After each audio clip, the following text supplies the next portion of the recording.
Calaroga Shark Media.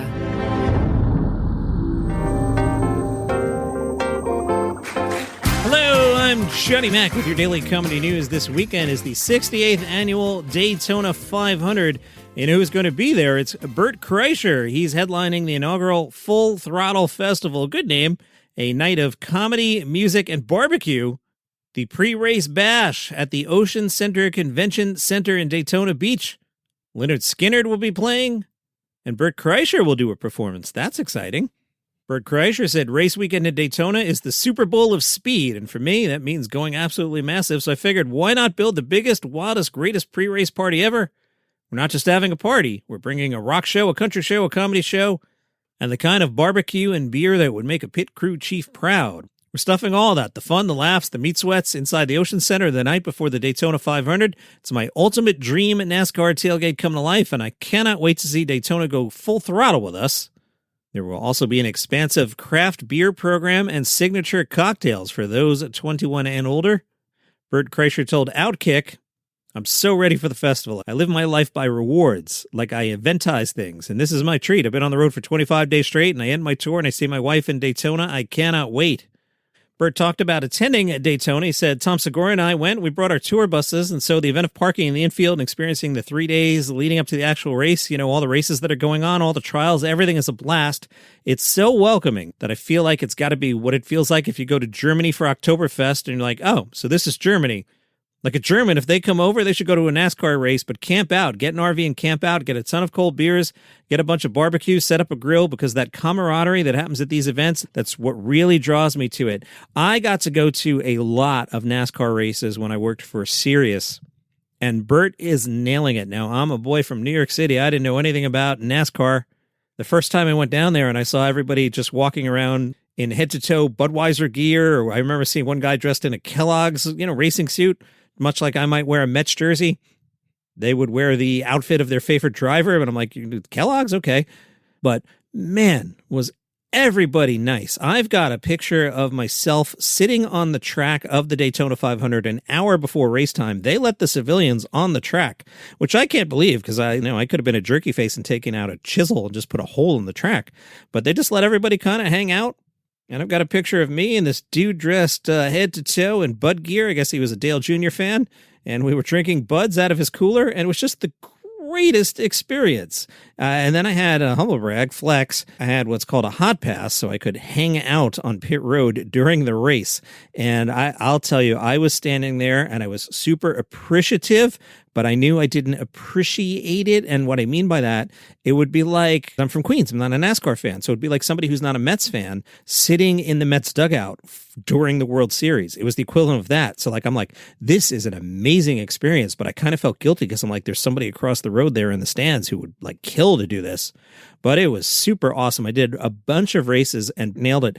As I would walk around the infield with our host, Mark Says Hi, people would offer us food and drink, and everybody was super friendly and super cool. If you've never been to a NASCAR race and you have an opportunity to go, you should go and bring earplugs, because you're going to wind up paying $10 for earplugs if you don't bring them yourself. It is loud. I know you think it's loud. You have no idea. It's loud. Whatever you think I'm telling you, it's louder than that. And the cars go by so fast that unless you turn your head and follow the cars along, if you just stare straight ahead, all you see is just, and your eyes don't even lock on an actual car. So I am a NASCAR fan, and I'm a big fan of NASCAR events. Another time I went down to Talladega. Jeff Foxworthy was the Grand Marshal, so I went down. Talladega is kind of in the middle of nowhere, so I flew down on a Saturday night, stayed at Atlanta, got up early, drove to Talladega, hooked up with Foxworthy, recorded some stuff, stayed for most of the race. I was parked on the infield, and I was like, all right, I've done NASCAR races before, and I'm not that big a fan. I'm going to leave 20 laps early so I can get out of here. But they had actually closed off the area, and I couldn't get to my car.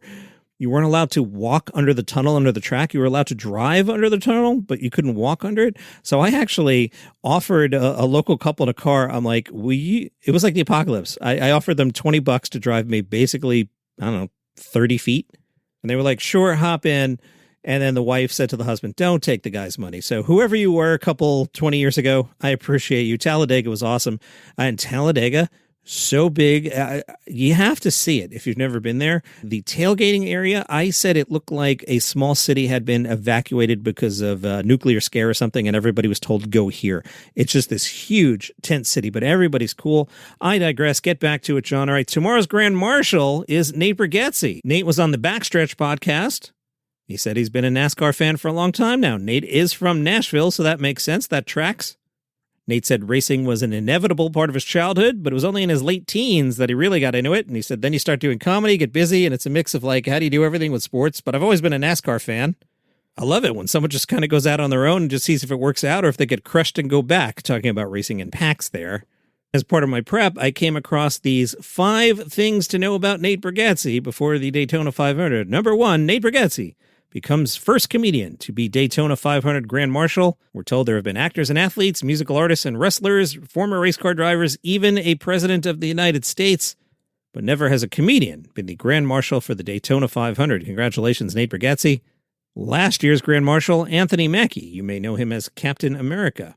Number 2, thing you need to know about Nate Bargatze. Nate Bargatze has huge comedy career. Thanks, article writer. They worked hard on that one.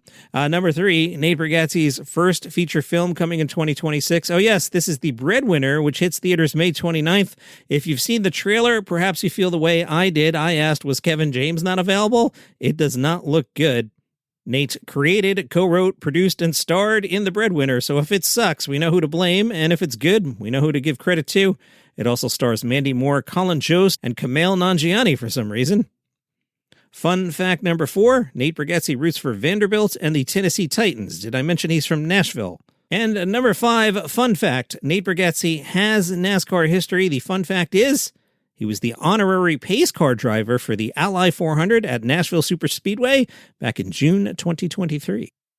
Also happening this weekend, tomorrow, Fox will air episode 800 of The Simpsons. In episode 800 of The Simpsons, it is titled Irrational Treasure, and Marge Simpson takes Santa's Little Helper to Philadelphia to enter Santa's Little Helper in a dog show. Homer Simpson stows away on the trip, and soon they are embroiled in a national treasure-like conspiracy. Guest stars include Kevin Bacon. Creator Matt Groening says, one of the great things for me is we've done so many episodes that I can watch earlier episodes and not remember a single thing about them. Every time we do a new episode, it seems another episode goes out of my brain. The Simpsons had a party at the Fonda Theater in L.A. At the anniversary parties, they have the joke tagline almost halfway there, and they said that seemed funny at the 150th episode party, the 200th, the 400th, and even the 600th. No one thought the show would go that far, but now that they've hit 800, they want to see if they can hit episode 1000. Fox has renewed The Simpsons through season 40. Groening says, I think that'd be an honorable thing to shoot for. I would do it for 200 more or more. Once in 1995. Check your calendars. A reporter asked me, how long can The Simpsons go on? I say, we're probably closer to the end than the beginning, which I thought was very elegantly vague, but the headlines were that I was saying The Simpsons was canceled. I've learned to say, no end in sight. If you want to do the math, it'll take them another 10 years to get to episode 1000. Tomorrow on this very program, comedian Drew Lynch stops by to promote his appearance at the Vancouver Comedy Festival. And because of that, I'm going to tell you who's at the Vancouver Comedy Festival both today and tomorrow. Let's start with today, Valentine's Day. If you're in Vancouver, grab your loved one and be like, hey, want to see some comedy shows? I listen to this guy. He does a podcast in the basement. He's telling us we should go see Rosebud Baker at the Review Stage at 9 p.m. We might see The Alternative Show hosted by Mark Little. That's an 11 p.m. show at the Review Stage. And some other people that I'm not all that familiar with. Again, my general advice at a comedy festival is feel encouraged to go see some people that maybe you haven't heard of. All right, Sunday night, no brainer at 7 o'clock, Ismo. Did you hear Ismo? He was the guest last Sunday. So go see Ismo at 7 o'clock on Sunday. Rosebud's got another show. James Acaster got a show at 8. But you're going to go see Ismo. Mary Beth Barone, she's really good. She's got a show at 8, but you're going to go see Ismo. And the alternative show's at 9 o'clock. So that would be what I would do. I'd do Ismo and then the alternative show at the Vancouver Comedy Festival. But I didn't go. I'm home in New Jersey. And I will leave you with this. Film director Roger Avery was on the Joe Rogan Experience. The Joe Rogan Experience is a pretty popular podcast. You may have heard of it. And the conversation turned to Star Trek. And my ears went, Star Trek? If you've been listening, I take my Star Trek very seriously, and so do Joe Rogan and Roger Avery. Let's listen. Alex Kurtzman comes along and just like craps all over it. And I mean, I went in and met with the guy. I was like, hey, I will write for scale. I'll write on your new show. I just want to be part of it. Just as an opportunity to work on Star Trek. And I basically found out he didn't want anybody who had any kind of fondness for the original show. He wanted to do something new and to create something new. And this latest thing that they've made, this Starfleet Academy, now it's still ongoing. Maybe it writes itself at some point. His company's called Secret Hideout, I think. He's going to need a secret hideout after all these, after destroying Star Trek for, this latest generation. Are we talking about the newest one, the one with Tig Notaro? That's the newest Starfleet Academy?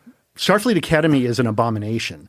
Is that what you're talking about? I could not get through 3 episodes of Discovery.